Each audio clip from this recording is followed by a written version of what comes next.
Awesome. So this next example, example 2, is pretty much what we've been doing. I guess I went a little bit too far on the first example, but that's fine. That makes our example 2 going to be really easy.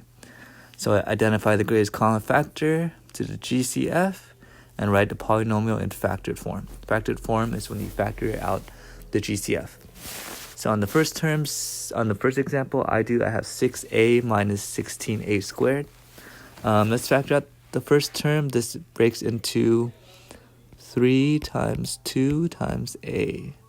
Then the second term I have negative 1 times 8 times 2 times a times a.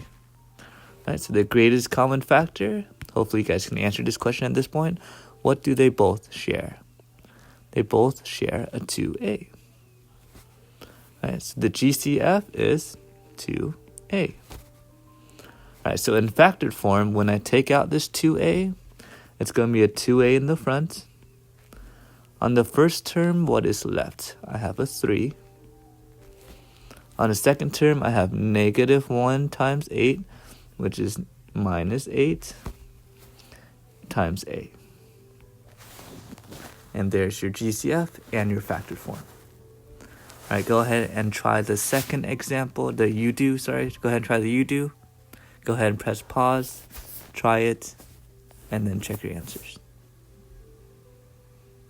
Alright, at this point, hopefully you've tried it already and you're just checking your answer here.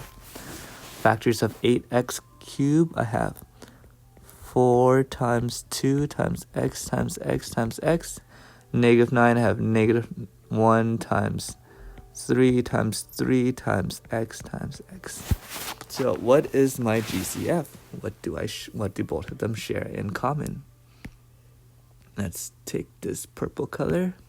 Looks like they both share x. They both share x times x, which is an x squared.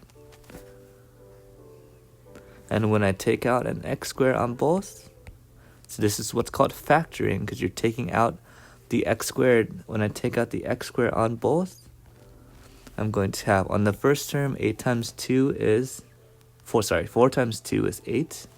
On the second term, negative 1 times 3 times 3 minus 9. Oh, there's also an x here. So your final answer is x squared, parentheses 8x minus 9. Good job, let's move on.